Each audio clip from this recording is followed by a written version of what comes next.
if I had dug in into that hole, that depression, that negativity, like what would have happened when the race came? I would have been negative and pissed off that I couldn't race. And then the following days still probably would have been that energy just hanging around, just like muckiness. And I like to call muckiness because it's like that murky like mud that you get into and it just, you lift up your feet and it's like hard to lift it up because it's like pulling you back in.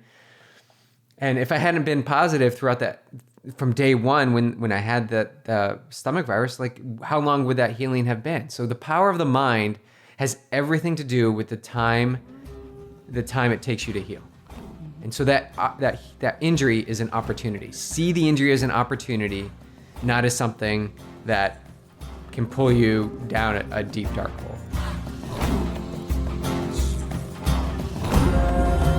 What's up, YT World? We are Jess and BJ, and we're bringing you episode 115 today. We are plant-based endurance athletes and coaches, and this is Ask the YTs. We'll be launching this on Monday the 23rd, and today is Saturday, and we've got our athletes racing this weekend, so we just want to give them some shout-outs. Matt is going to crush the New Jersey State Triathlon. Oh, yeah. Susanna is going to torch the Boston Triathlon. Watch that 10K. Yeah, seriously. This girl's a runner. And Claire is going to be celebrating for 140.6 miles at Ironman Lake Placid. All while being calm. Yeah, she's awesome. Actually, you know what? We should touch upon how rock solid that girl's mind is. Yeah, there's nothing that's shaking it. The call I had with her, because I do athlete calls on big races, and just asking if anything is coming up, and all she can do is just say it's great. Like, she's solid. She's got everything planned. There's a lot of chaos happening around here, right? At an Ironman event. It's her first event in her hometown of Lake Placid. And just the calmness that she exudes is it's so amazing. And to see where she's come in over a year and a half working with us, that she's got this quiet confidence, and no matter what is coming up on the day, whether it's rain, because it could rain, what happens on the swim, it doesn't matter. She seems pretty unshakable. Yeah, I think Claire is the perfect example of, like, it's never too early to start training for Ironman. So if you're looking at Ironman for 2019, don't wait until 6 months before. You know, like, what are your priorities? This girl has transformed her entire life. Like, the way she moves through the world, it's incredible. And you guys were talking the other day, and you had told me that she had completely shut down from, like, just got away from the Ironman Lake Placid Facebook group because there was just so much. I'm sure there was some supportive and positive things in there. I want to believe that, but there was just so much noise and mindless chatter and energy leakage about water temperatures and weather and all of that she just had the brilliance to be like, I'm done. And then she checked in first thing and then got out of town. Like, has just gotten out, like, get out of the hype. Get our workouts done, get a bike and gear checked in, and then remove yourself from all that and just remove yourself. Just relax. Yeah. She's awesome. So psyched to track her tomorrow. Just fired up for these guys. Team YT is killing it. Both Susanna and Matt have overall wins this year already. And we're just so grateful for this family of kick butt humans, because you can't be a kick butt athlete and not be a pretty amazing human. And that's really our mission, is to assist in doing our part in creating a better world by not just telling people how far to swim and how far to bike and how far to run, but like really getting underneath the layers and looking at relationships to hard training sessions and you know, self-sabotage and shining a light on those things. And it's freaking unbelievable, the work that this team is doing. And I'm not talking about the physical work. All right, you guys, we have lots of questions today. So we're going to do our best to get to all of them. And if we don't get to all of them, what we're going to do is we're going to come back in a couple of weeks into August and we're going to finish them up. So we'll see how it all shakes down, you know? Check it out. We're well into our race season here in the States, so I think that's probably part of the reason why we got lots of questions. And, you know, but we are an international community, so like our peeps in the down under world, they're well into their winter, but we all know that this is lifestyle, so training and racing is relevant all year round. All right, one more thing. We've been getting lots of inquiries from you guys about our high vibe retreats. And since we take a limited number per month, I just want to say that it's best to let us know what dates you're looking at. And booking out your retreat 3 to 6 months is so ideal. So these are 2-day, 3-night intensives. They're full immersions into the Awake and Ready life. We are completely transparent. We share everything about this recipe of living. And there's physical training, yoga, meditation, plant-based nutrition. And basically, it's like the Vipassana of yogi triathletes. So if you don't know what Vipassana is, check that out. But we do actually speak. But sometimes we don't speak. Sometimes during the retreats, we don't speak. Sometimes we have silent silent meal time. Silent breakfast. I love silent meal time. I do too. Oh, it's like kind of awkward. And then it's kind of like... It takes so long to eat. I love silent breakfast. Okay.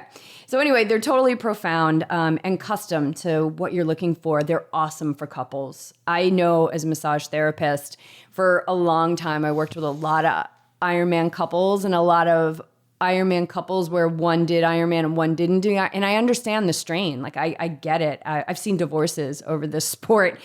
It's great for couples that maybe ride on the edge of some conflict, and it's great for couples that really want to just like take it deep and up level their connection. As somebody who lives the high vibe life and in a pretty awesome relationship, I can tell you that living this way does nothing but benefit your marriage and your partnership exponentially. It's great for training partners and friends. We've actually been the destination for girls' weekends, which is awesome. So let us know if you have any more questions. Check out the show notes for a link for more info, and that includes a sample itinerary. And I think that's it. Beej, I'm psyched to be here with you, and you've been training a ton.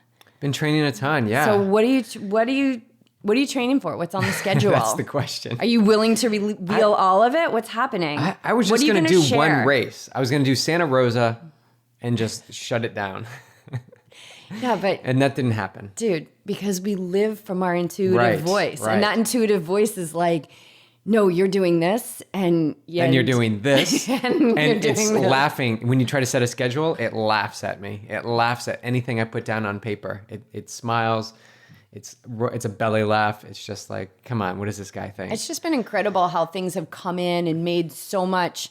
they come in intuitively, so they come in maybe just in knowings or in meditation or through the message of somebody else. Like, it's just interesting how the intuitive voice works. And then your logical mind goes, no way. There's no way I can do that. And then all of a sudden, support shows up. Mm-hmm. Cheap airline tickets to, I'll take your dog for 10 days to, you can stay with me. It's unbelievable. So what are you willing to reveal today about what's happening? And are you gonna save any of it for our Patreon? I think so. Peeps? No, I know so. Yeah, definitely. I think it'd be cool because you shared some really cool stuff leading up to Ironman Boulder. Yeah, which actually we should release on YouTube. Okay, cool. Now that's all passed. But yeah, so on Patreon, you guys can support us and become a member for as little as $10 a day, $10 a month, and support the podcast. $10 will get you all this juicy info. Yeah. So I'll create some videos and I will let you guys in on a little news of something what I'll be racing. So stay tuned for that. That'll be the first video we'll be posting Monday. So when this podcast launches. Oh, cool. Sign up as soon as possible and get the inside scoop of where I'll be. But on another note, I'll be challenging myself to explore this opportunity out in Utah. I'll be traveling to Brighton and joining the Iron Cowboy, reuniting with the Iron Cowboy at the Utah's toughest Ironman race. He decided to put on 2 races, one in Vermont, which just happened last weekend, and he's doing another one in Utah in August. Did Billy Half do that race? He might have done it as a relay. I saw that he swam. Oh, okay. But I don't know exactly if he did the whole thing. Okay. Yeah. Billy Half was one of our podcast guests. I can't remember what number he is. Yeah, I can't remember. He's pre-100. He might be in the 60s or the 50s. Yeah. Anyway, I love that one. Yeah. So grow a pair. Grow a pair. That's what that one's about. Grow a pair. Yeah, check that one out. But yeah, I'll be heading to Utah, and the race is over 19,000 feet of elevation gain, the bike and run combined. And it's not sold out. It's so not if sold out, anybody so wants to go and come on. join Beach. And if you want to do it as a relay, you can split it up. Two Oh, people. I thought you meant with you. No, I'm going all in. I'm doing this thing solo. I'm going to do an Ironman at elevation with tons of climbing and a trail run. It's actually a trail run. And everything is 2 loops, so you can do it with another person. You do 1 loop, then they do 1 loop. Then you jump on the bike, you do a loop, they jump on their bike, they do a loop, and the same thing for the run. I would love to do the run, but I'm not going. Or you can do it all as one person swims, one person bikes, and then one person runs. But I'm going all in because, the universe is speaking. It's saying... And I feel like James would give you a bunch of shit if you didn't go all in. Oh, absolutely. The guy did 50 Ironmans in 50 days in 50 states. And he personally invites BJ, and BJ, I'm going to do it as a relay. He would be like, you're not invited anymore. Right. So that was super amazing that James did that, reached out to BJ. And yeah. We had spent some time with him on our Ride the High Vibe tour. We were just going to go for a night, and he essentially kidnapped us for 6 days, and we had to stay in their friend's mansion, and it was awful. It was just awful. We could have stayed there so long. Oh, man. So long. It was awesome. It was was tempting. It's a really, playground. really awesome experience. So how are you feeling about the trail run? I have I think you've got a little ignorance is bliss, and maybe you should just stay there. Yeah, I'm not thinking about trail running at all. I mean, I've been trail running with you 2 or 3 times. And I'm like 3 times as slow as you. Yeah. So. I'm not worried about it. I've run trails in the past. I've run a lot of trails in Boulder. And I put in the mileage, so I'm not concerned about that. Yeah, I'm just going to take it as it comes. That's my mentality is just whatever presents itself at this race, I will achieve. And that's the space that I'm mentally in right now. It's anything that I have hesitation or that makes me pause and think, it's a go button. It's press go, because the hesitation and the doubt and the decision process just is taking too long, and it's time to just listen to what's presented in front of me and just move forward and gain experience from whatever situation presents itself. That's where I am right now. So this whole race with the cowboy, I'm excited. Like, let's get it. Let's do this. And then let's get on to the next thing. Giddy up, cowboy. But the other thing, make sure you tune into Patreon, because that's super exciting too. Yeah, it's really exciting. Okay. All right. So let's jump into questions. Let's do it. Okay. Our first one's from our bud, Ron Young. Love Ron. Love Ron. And Michelle. Love them both. Love them both. Like, just love that they're... Totally high vibers. All right. Little love fest there. Total high vibers. Vegan athletes. Michelle did her first triathlon this year. I love it. Ron sucked her in. Multi-sport. Okay. Share what nutrition you use on the bike. Because he uses something, I'm not sure what it is. Spitz, I think. I haven't heard of that. I haven't heard of it either. But he's in the market. Yeah, he's plant-based, so he's looking for a plant-based option. So what do you use? I use Scratch. I'm a Scratch ambassador. I believe in this product, and there's a few reasons why. One is the flavors are not overpowering. And I know you use it too. They're not overpowering. It's actually just enough. And of course you can double up with the mixes, but I encourage you just to use what the package instructs you to use. You don't need that extra flavor. You're going to be getting in goos and all this other stuff that's power packed. So I use Scratch on the bike. And what I do, I use the pomegranate or the passion fruit. I used to use the lemon, lime. Now I use the passion fruit. And then I actually will use a little bit of the matcha tea, because that one has caffeine in it. So I'll put that in my water bottle, just a little bit in my last water bottle.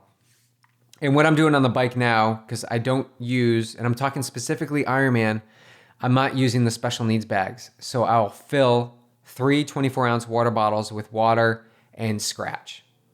So they're actually doubled up or tripled up. Doubled up? Yeah. 3 water bottles, doubled up the consistency. So that gives you how many hours worth of? 6 hours, 5.5 to 6 hours. So plenty. So plenty of nutrition for my hydration. Did you need, like at Boulder when it was super hot, and did you need anything more than that? Did you take anything more? Nope. Yeah. For sports hydration, no. And why aren't you using special needs anymore? I just want to keep rolling. Because every second counts, dude. Every second counts. You pee on that bike. You don't want to skip that special needs. You just keep rolling no matter what. about 2 spots away from Kona and Boulder. Yeah. Right? 2 spots? 2 spots away. Yeah. It could have been 4 spots if you stopped at special needs. Like that's how like every little, we were actually doing a podcast last night with an awesome professional triathlete, and she was talking about like the small details. Like she cannot overlook the small details because even the tiniest, even a second can screw you, you know? Okay, so but then what do you do about water? So you're just taking in. So I just take in water from the course. So at that first 10-mile mark, I'll grab the water. One goes on my bike. The first one goes on my bike, or first one goes on my head. Like I'm pouring the water on my head. Then I drop that water bottle and I pick up another water bottle at the end of that aid station, and that goes on my bike. And now because I have four spots for nutrition. So 3 are scratch, 1's water. Cool. And then I just continue on, and I'll probably ditch the first scratch water bottle when I'm done with it. And then also I'll have 1 or 2 waters at any time, just so I can keep hosing myself off over my head. Because usually the races we're doing are pretty hot. So it's super important. So yeah, Scratch, check it out. It's also got real cane sugar in it, and I just like it. I've never had gut issues at all with Scratch, so that's why I continue to use it. And it may taste a little weak if you're coming off of Gatorade or Tailwind or something that's a little bit more robust in flavor. And that's kind of how I felt, because we always used Gatorade, like old school Gatorade, because we just wanted to use what was on the course.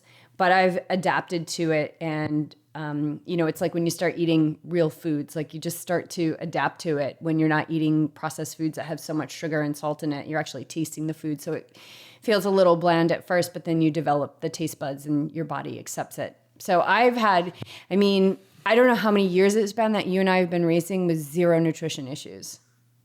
So I like it. I'm going to say that's a part of it. I'm also going to say that our microbiome in our gut, because of the diet that we eat, I'm glad you said that, is pretty darn awesome. So 2 things. 1, Scratch is vegan.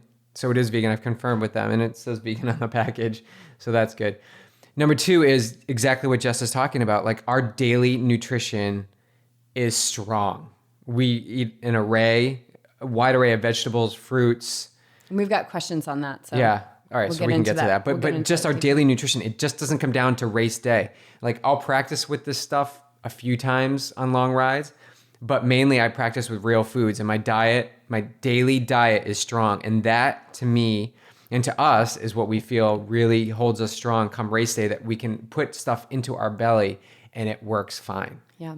And what do you use for food? So that's your hydration. So that's hydration. Food, I use Amrita bars. I use 2 to 3 of them, and I cut them in half, and I take them every hour. Every hour. Yeah. So you eat half every hour. So they're 200 calories per bar, and you cut them in half. That's 100 calories per piece, and I take in 100 calories of the bar per hour. And now, let's say you're like 3 hours into an Ironman, and all of a sudden, let's just have a little situation here, and all of a sudden, you're scheduled to eat, and your belly's like, Yeah. What would you do? I would not eat. I'd take water, sip some water. I wouldn't just start chugging water. I'd start sipping water and let this, and know that this is going to work itself out, right? You've still got a long day ahead. Believe that it will work out. And you're not going to, if you didn't get that fueling in, it's not like you're going to fall apart off your bike because you're just have no fuel to push you forward. That's not going to happen. So just let things work itself out. Your body is smart. Your gut is smart. But don't try and force things down there. Mm-hmm. Because you're not flexible in a schedule. And right. Also that the gut, the digestion is governed by that healing nervous system. So if you're stressing out about the belly not feeling good and you're mentally in the future in your mind, now you're creating stress and you're putting yourself into a stress response, which is going to compromise your ability to absorb anything. So just chill, man. Just keep going. Just relax. And then what I would do, the next fuel source I would use is probably a banana. Like pick up half a banana at the aid station. Bananas just kind of temper things out in the stomach, in my opinion. You're not using that high sugar, high salt. Yeah. All right. Awesome. Thanks, Ron. More questions, Ron. We love Yeah. you. We just want to interact with you more, man. Okay, Rachel, what about whole grain bread? For example, Ezekiel bread.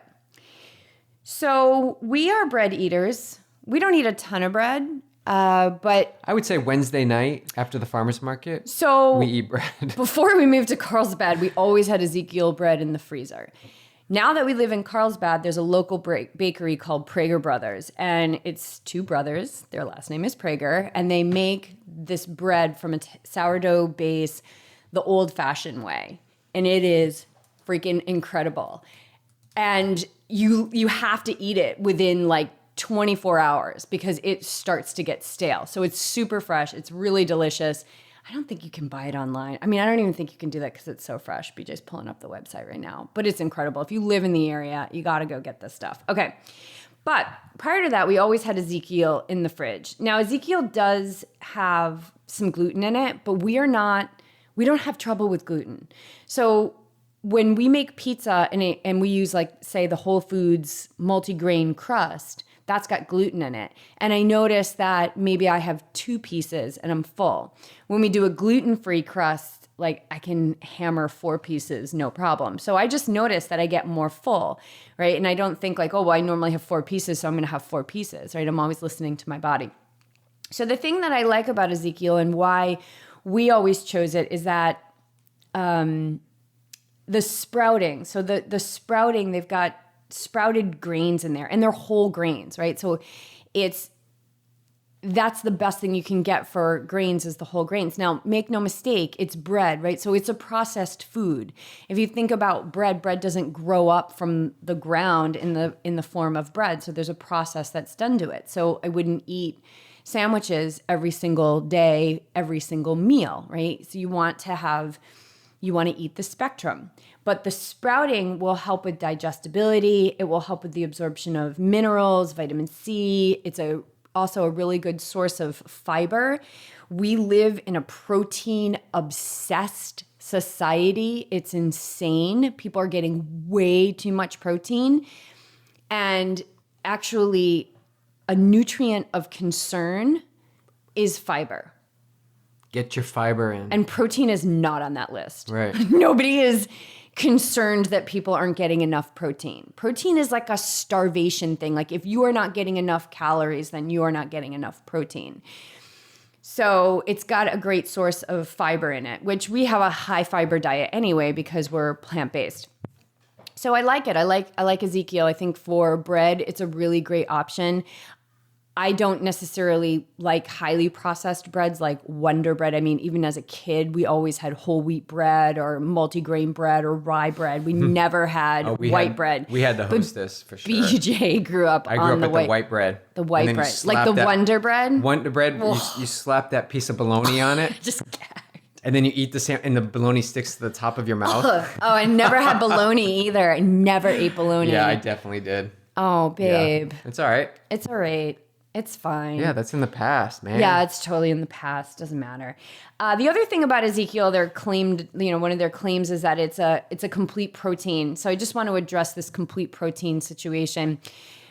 A lot of plant-based foods are incomplete proteins, whereas meat products, animal products are complete proteins. That does not mean that incomplete proteins are less than proteins. They're not inferior to complete proteins.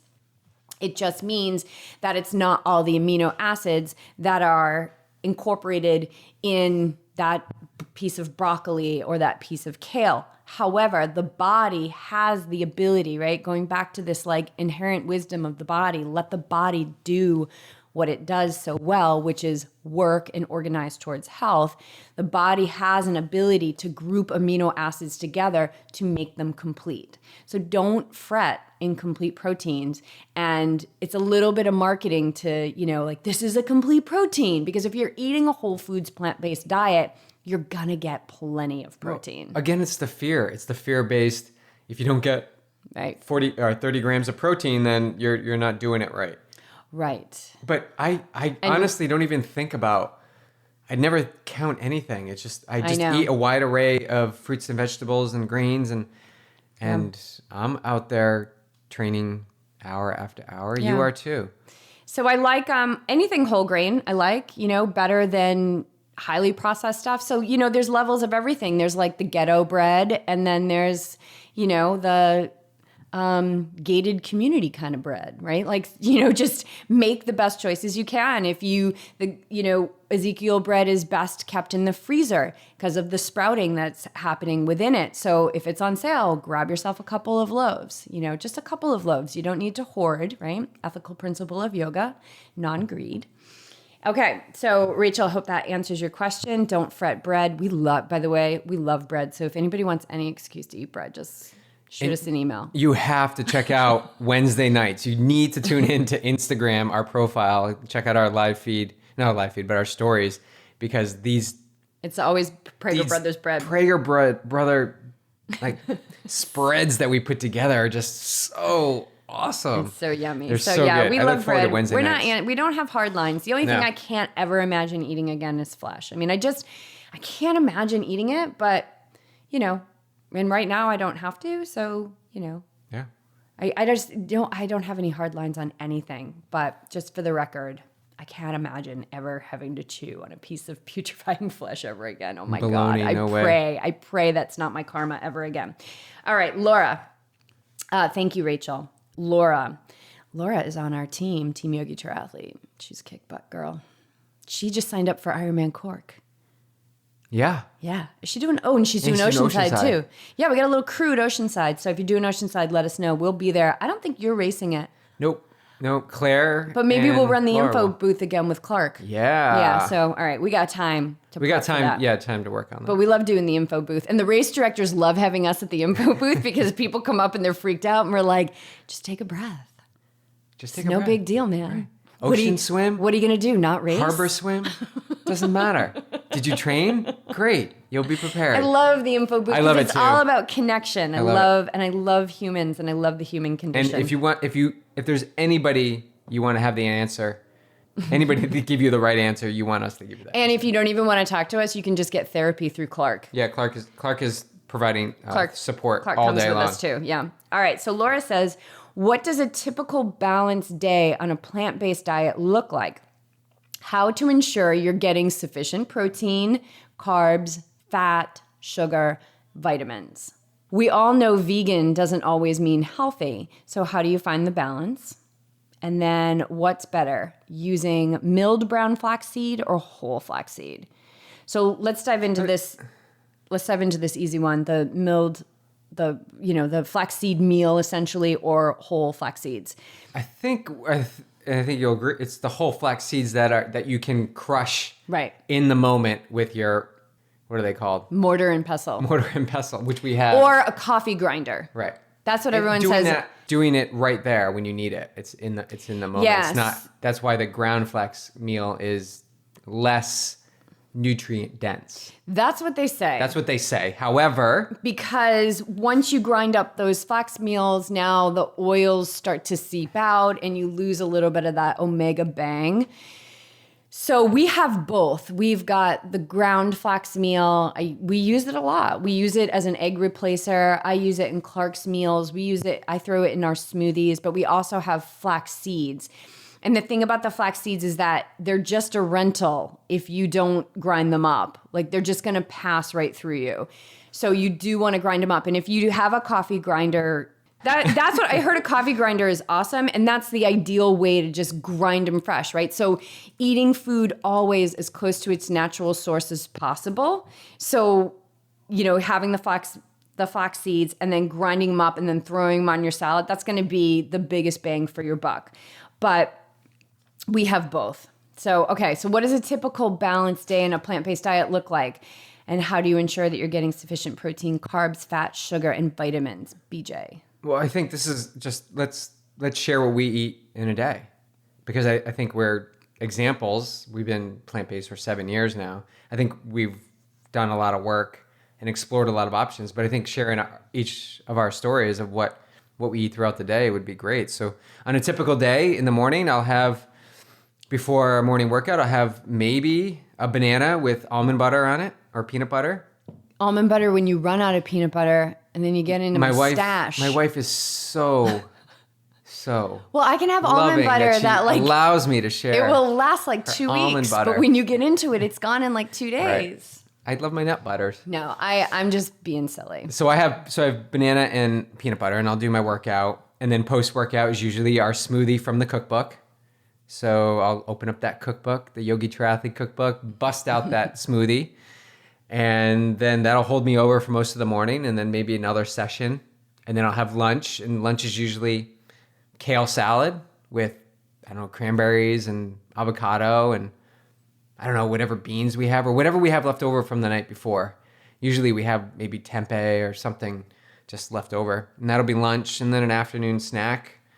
I don't know, an apple or another banana with almond butter or We love peanut butter. hummus. We love hummus. Hummus and carrots is an option. And then for dinner, it's usually our biggest meal is dinner. We actually like sit down and cook for dinner, and I can just tell what we had last night was a great dinner. It's just brown rice. So now we're going to make a lot of brown rice because we love having that brown rice in the fridge.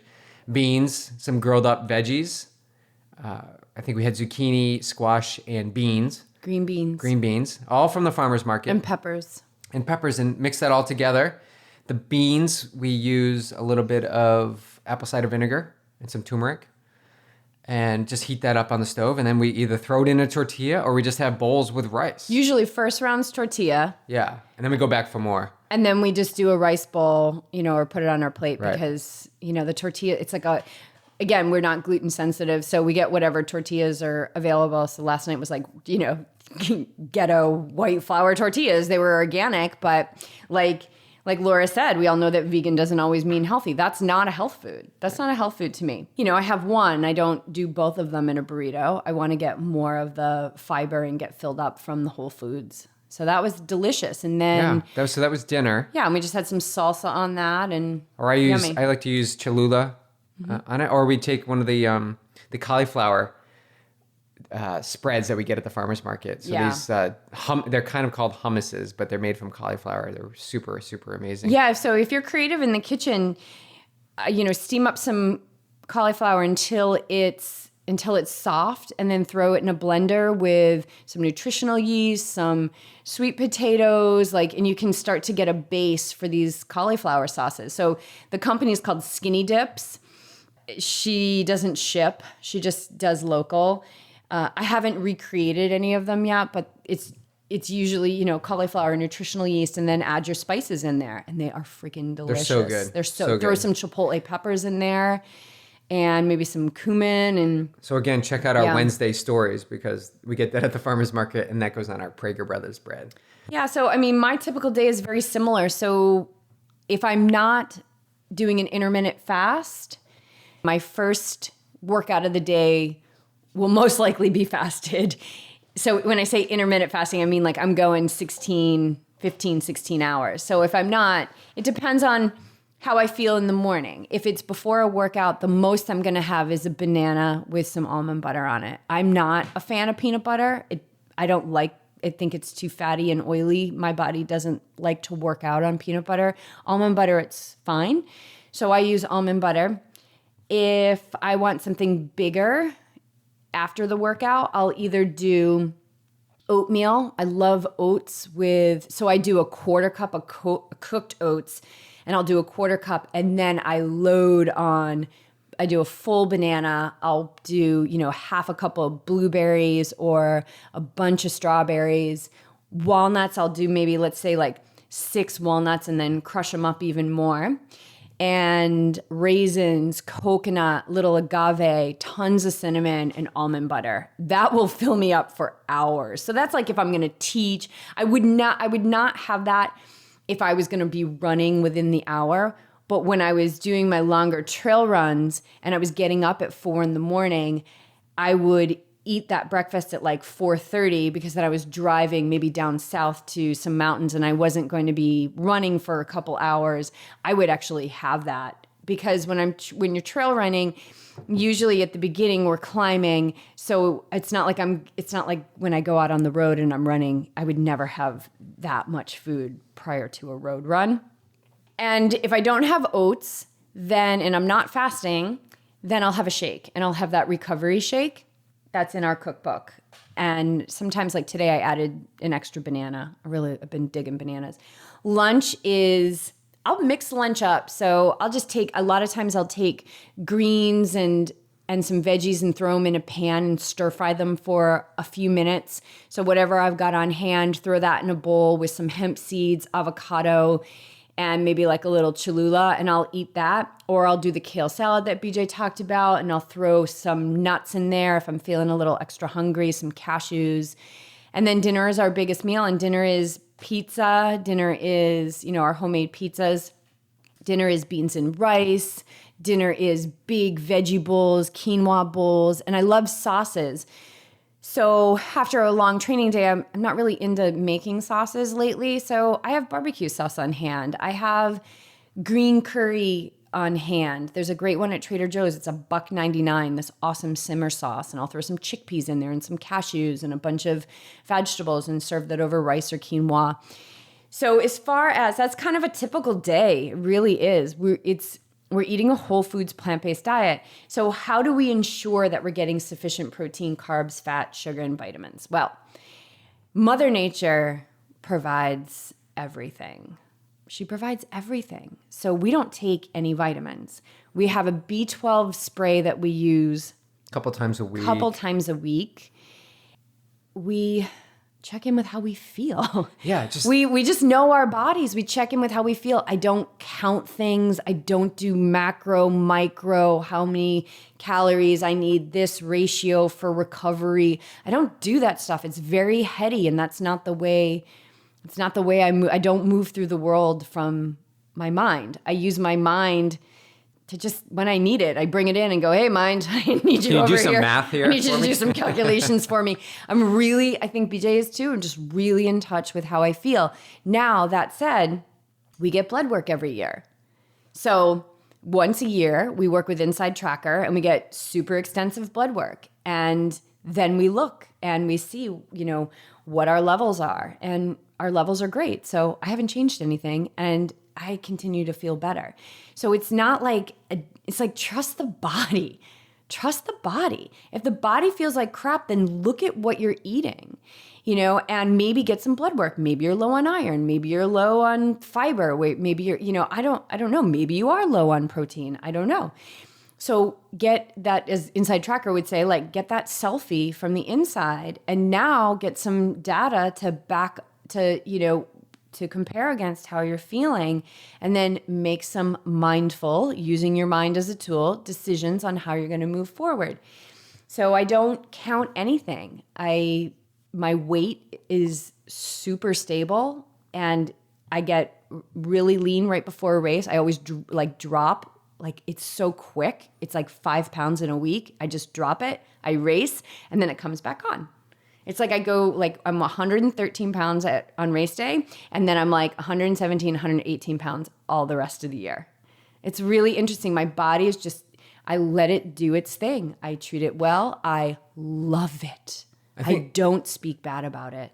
I think that's super key. That's what I wanted to touch on was if you don't have body awareness, then yes, you may have to rely on the numbers. Based on science, this is how many carbs, this is whatever you need. So what we teach, but that's not going to help you increase body awareness. It's not. So what I'm saying is, you step back, meditate, sit with yourself, actually truly see how things are feeling in your body, and then, like you were talking about, make mindful decisions of what you choose. So if you're reaching in the cabinet, open your cabinet and look what you have. Just don't reach for the chips. What else do you have in the cabinet? Maybe there's some other things you can grab, some cranberries or walnuts. There's other options. So if you guys want to know, how can we maintain our weight and how we're not worried about the levels of macros that we're getting in, it's because we make conscious choices. Now, when I reach for a vegan chocolate chip cookie, I know I'm reaching for a vegan chocolate chip cookie. I know I'm doing this. I'm consciously choosing that. But majority of the time, I'm choosing foods and fuel that's going to help me perform to my best ability. So that's always priority. So if you're wondering or thinking you're lost into how much food and the specific kind of food you need to take in, just have confidence that if you surround yourself with plants and vegetables and fruits and all the things in your house, like you will have the options necessary to provide you with that complete protein that will help you move through your day with tons of energy. And if you don't feel well, then, keep a food log, look at what you're eating, and come work with us. This is what we do. Yes. We work with people on how to adjust we're not dietitians or nutritionists, but damn, we do the plant-based thing really, really well. And I'm a vegan lifestyle coach and educator, and BJ's certified in plant-based nutrition. And we work with people on this too. And we bring in the mindfulness piece, because it's amazing that when you let go of the data and the fear about not getting enough, how much you are able to cultivate and get in tune with that body wisdom. Practice trusting your body and bring awareness to what it is that you're putting in it. And so everything that you put in it, you're going to know. You're very, very, we are intelligent human beings. You're going to know that this is helpful or it's not so helpful. So today I went to Steady State to work on this book that I'm working on. And so my dream has come true. Best coffee shop in the world now has all vegan treats. It's everything I've ever dreamed of, and I have been eating vegan donuts, like more vegan donuts than I've ever had. But I go in and I have my vegan donut, and I know it's just like sugar, but like the strawberry donuts, I know they're made with the Carlsbad strawberries, and I'm not making excuses here, but today I got a cinnamon bun. And it's so big and it was so good. And I got to the best part, which was the middle part, and I was like, I'm full. I can't eat that. And there was that part of me that was like, well, you can't throw it away. And I'm like, well, I'm just going to let it sit on my plate and we'll see what happens with it. And I wasn't able to finish it. I wasn't hungry for it. It wasn't making me feel good. So I stopped eating it. So, it's bringing ownership to the choices that you make. And Laura's newer to transitioning over to this. And oh my God, I had these same questions, and we were fearful about things. You're going to get better at it. You're going to get better and better every day. So continue to eat the spectrum. We live in an amazing place. Laura's local here. We live in an amazing place. So go to the farmers markets and buy what's in season, what they're offering, because that's going to give you such a bang. And trust Mother Nature, because she provided everything perfectly packaged and perfectly balanced, and it's a symphony. And, the violins work off of the cellos, and the cellos work off the flutes, and it's just this perfect symphony of high vibrational, health-promoting food. But how beautiful, too, does the flute sound by itself, or the cello sound by itself? So you can mono-eat. Mm-hmm. You can mono-eat. We live here in California. You can have an avocado for breakfast, lunch, and dinner. You can have bananas all day. Like, explore. You can have strawberries. Like, for one meal, you can also explore how do things taste in your mouth, right? Like, some people mono-eat for like a month. They'll just eat peaches, and they're fine. Like you're getting a lot of peaches, but your body's got solid it's storage. So smart. Yeah, it's so smart. So it's always about checking in with how you feel. And then we all know vegan doesn't always mean healthy. So cinnamon bun, right? Like I knew that wasn't a health food. It was good, but I didn't finish the whole thing. So balance. And you're not having a vegan cinnamon roll every day. No, I'm not. And tonight we're going to have actually leftovers from last night, which is, what BJ already described it. And lots of veggies. And I started my day with a green smoothie, and I had a banana before my run this morning. So it's finding balance by looking into your cabinets and seeing, is it filled with dead foods? Is it crackers? Is it chips? Is it, canned foods and packaged. Packaged foods and pancake mix, and like, is everything kind of beige? Is there a lot of beige stuff hanging around? So add more color. Eat the rainbow. Golden. This might be our last question. We'll see. All right, Golden. Would love to hear more of your takes on injury and overcoming the physical experience with our mental power. So amazing. Well, the first thing is you have to develop your mental power. Step one. Step one. Tap into that mental power. But you develop your mental power by practicing it. Right. So in these experiences, as coaches and as a massage therapist, you were like deep into this, and as we're coaches now, and we have a team, things are coming up, and what happens is the mind goes into the past to when experiences like this or exactly like this happen, and it's referring to that as it's going to take a long time to heal. It never healed the first time. And you're going to go into all these questions. And each injury is an opportunity for you to learn something about yourself. If you begin to transform what injuries do, the purpose they are there to serve for you, then you can begin to understand, like, it's showing you something about your body. And so explore that. So let's use plantar fasciitis. Like, what happens when it happens on your foot? Like, first thing you probably do is go to Google and you type in plantar fasciitis, how do I fix it, right? And there's like tons and tons of videos and things to work on. But there's also the mental power of healing, where when you sit in meditation and you send all of your energy and white light to that area, because I can speak to this firsthand, and you pull out the muck, like you cleanse the muck, you move it up from the bottom of, let's just use plantar fasciitis as the example. You move it from the bottom of your foot, you move it up out of your legs, your body, up out of your crown of your head, and now it's into the universe. And you've removed that layer, like you removed it. And what you're going to fill it with is some more white light and healing energy. All good things, all good things. Now that doesn't mean you're going to get up from your meditation and walk around and be fine. There's some physical things you need to do, absolutely, to help heal that opportunity, we'll label it. The mind drives everything else. So if your mind is stuck in that rut, if your mind is going into the place of, I'm not going to be able to do my race. This is, 2 weeks before my race. I have this injury. If your mind continues to go down that path, you're just building that mucky, dark karma inside of you. You're feeding the injury. You're basically feeding the injury. And you don't want to do that. You want the injury to work itself out of the body. So basically it's showing you that there's a place in your body that needs healing, right? And so let it do its work, right? You don't rush the process. Let it heal, let it show you something, learn from it, and keep a positive frame of mind, like keeping that positive reference. If you guys want to hear exactly, how this happened, there's that video we did when I was trying to do Lake Placid and I had the stomach virus, right? I was like totally sick.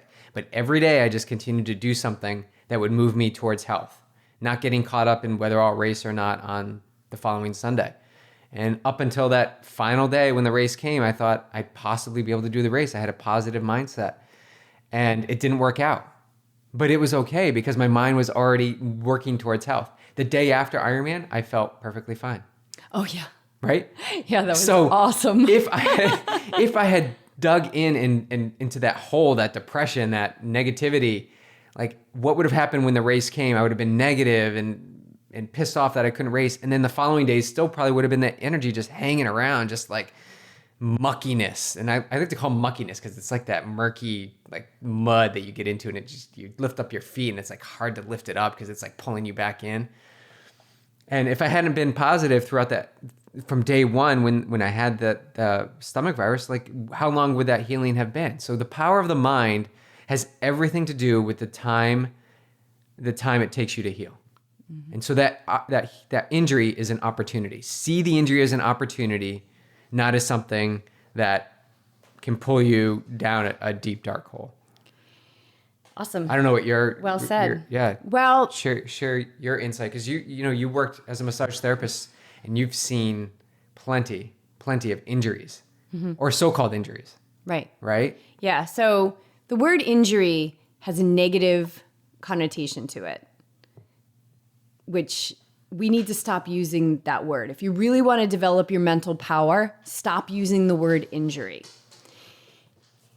Replace it with healing, because all injury, illness, and disease is healing. It is your body releasing energy. Everything is energy. So we are experts at not processing things. We are experts at avoidance and denial, and I can't deal with this right now. So we push it down and away. And if we don't process it, which meditation naturally processes, it will fester. It will fester, and it will show up eventually, if we don't process it, as injury, illness, or disease. So the first thing is noticing, like BJ said, notice what's coming up for you with the injury. Is it frustration? Is it sadness? Is it worry? That's the energy that's being released. Okay, so it was frustration from a life situation that you had. It was worry from something that you had. It was fear. It was, sadness. Something that happened in your life or another life is now coming up to heal. So if that's what's coming up and you're fearful, and then you play on that fear and you say, "Oh, I'm so scared. I'm not going to be doing my race." All you're doing is creating another injury for the future, and you're prolonging your healing like tenfold.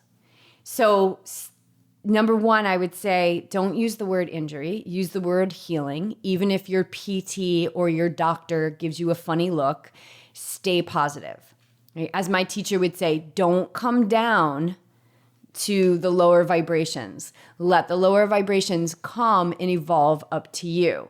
So don't feel bad or silly or weird to be like, "Oh, my opportunity for healing." If the doctor says, "Well, you have a shoulder injury." "Oh, I have a shoulder with an opportunity to heal." It shifts everything to the positive.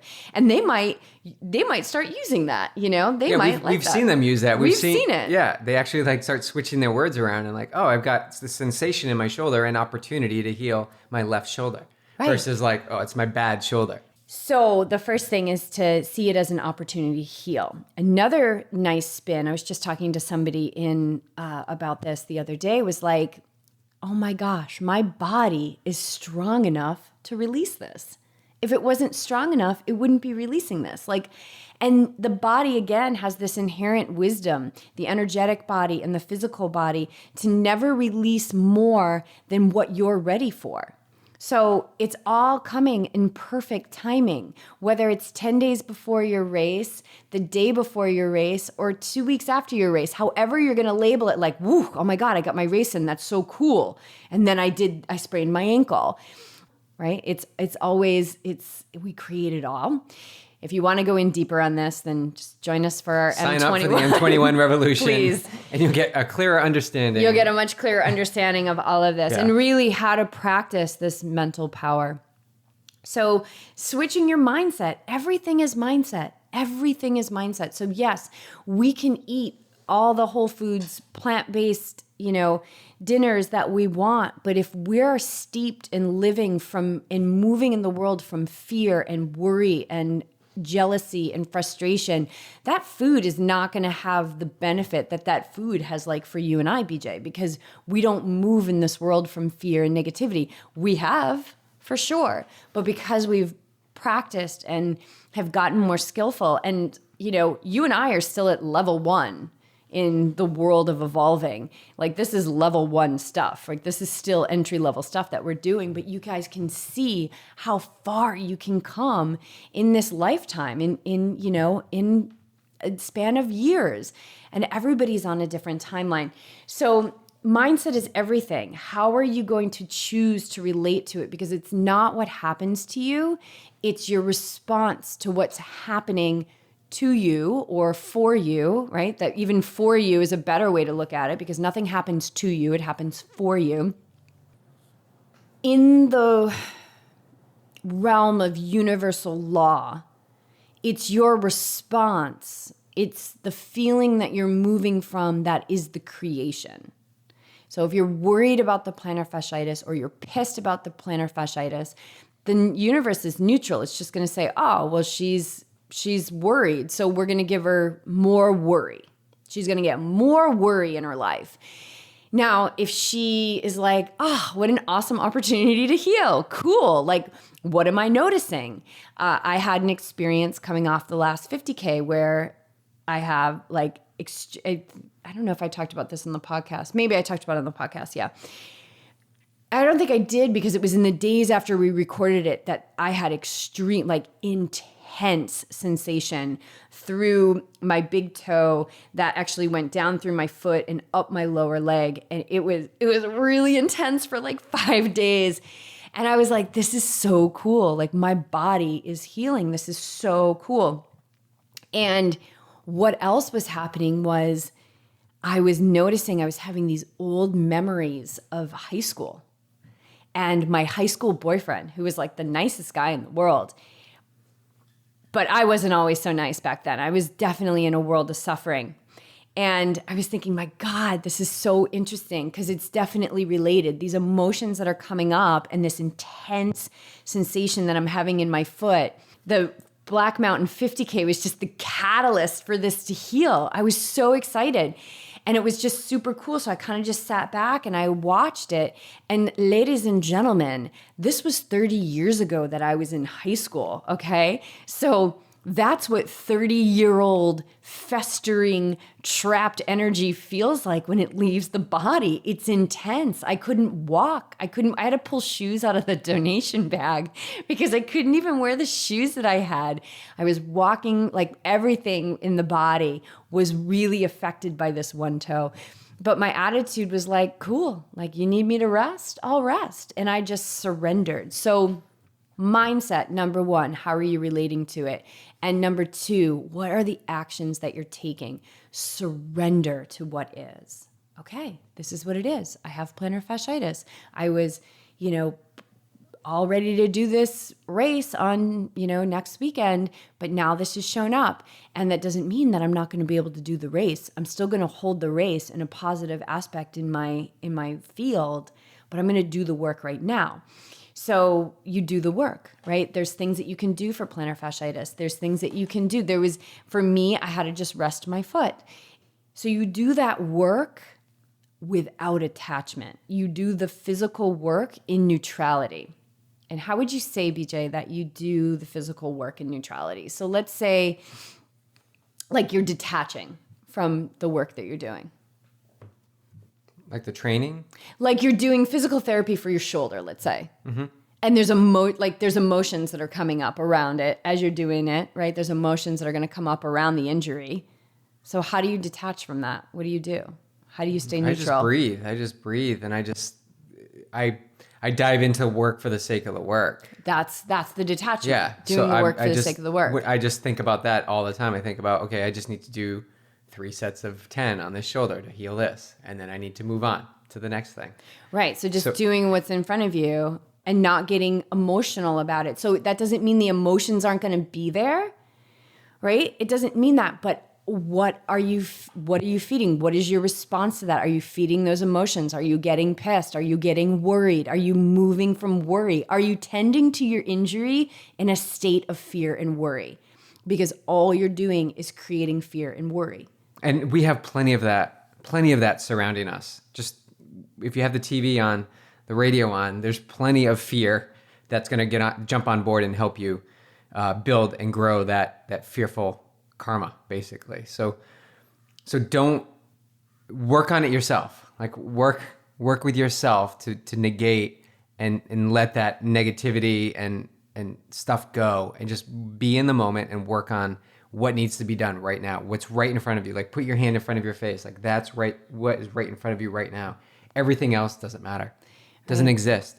And you've got to develop the mental strength and the mental immunity. Really, this is what it is. It's mental immunity. So go ahead. Well, I was just going to say, that's where you see opportunity. Like don't see these experiences as painful or why did this happen to me? See them as opportunities, because these opportunities are where you grow the mental strength.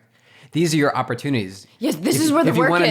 If you want to know how to do it, the how behind it, this is how you get into those.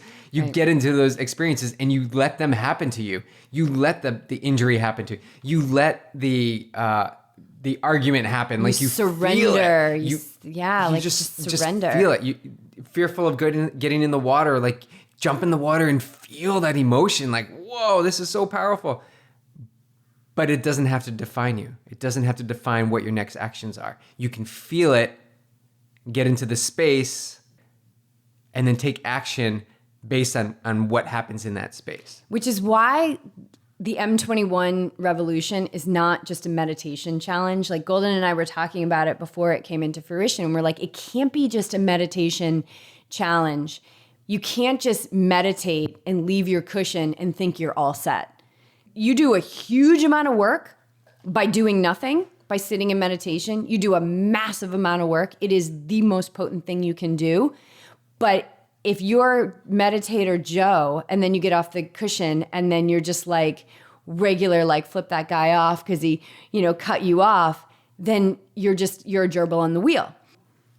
The work, so that's why it's mindful living, because there's no time off. If you really want to develop mental power, there is no time off. You have got to be awake and ready all the time.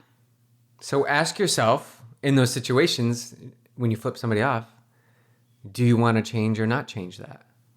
Right? It's a simple question. Just explore that. Do you want to change or not change? And if you're deep down, if you do the work and you reach deep down, you don't want to be that person who's flipping somebody off. No, because you know what? That's injury too. It's injury to the world, because you're moving from anger, and now we got more anger in the world, and we don't need more anger. We don't need more anger. No, we don't need more anger in the world. There's just so much. It doesn't mean that you won't have the emotion of anger come up, right? But practice being calm in the midst of sensation is where the mental power really starts to grow. This is what we do in the community, you guys. It's $21 per challenge. And people will get on, like, we're really starting to work with things real time. And we are not gonna get on board with your pity party. We're not. But we are gonna wrap you in so much love and so much support. And we're healing stuff. Like, people are making massive transformative shifts in their life, like on a daily basis in this community, because they know at any time they can jump into the community and be like, okay, this day is insane. How do I restart it? Because when you get so caught up in the spiraling of thoughts and the power of emotions, you, especially if you're just starting this, you'll lose that battle. So to have a community, like, it's insane what's going on in that community. I'm so fired up to be a part of it. So I think that's good. I mean, it's really, start with this. Number one, don't use the word injury. It's an opportunity to heal. And if you think that that's stupid, or you're like, that's like kind of like, one of those positive affirmations. Yeah, it is a positive affirmation. Use it. The world needs more positive. So if you start saying it, and then somebody else starts saying it, and then their friends say, you've got the ripple effect. So, and it all started with you. Maybe you in jest, you said it, but at least you planted the seed of changing the words that come out of your mouth. And the only reason why injury has a negative connotation, or cancer has a negative connotation, is because we've practiced creating that in negativity. We've practiced it. That's it. All of our beliefs have just been practiced. If you really want true mental training and mindset training and mental power, you've got to be willing to let go of those belief systems and that conditioning, because that stuff starts getting ingrained in us. Most of our belief systems are already in place at 5 years old. All right, I think we're at an hour, so we're going to cut it. And let us know. We're going to come back, I think, in a couple weeks and do this again. So if any of the things that we covered you still have more questions on, send us more questions on this, and we will tackle it in a couple weeks. We love this, you guys. Like, we just want to keep sharing this recipe and this way of moving through the world that is incredibly powerful. And what I believe the world can really benefit from is just a lot more love, a lot more power, through positivity and emotional regulation. We don't have a lot of emotional regulation in this world. We have a lot of reactionary patterns that just keep spinning out and getting bigger and bigger and bigger. So this stuff is super important. Like our future depends on it. So if you can remember that just one conscious breath will start to make a magnificent change in your life, that will be a profound shift that you can start practicing right now.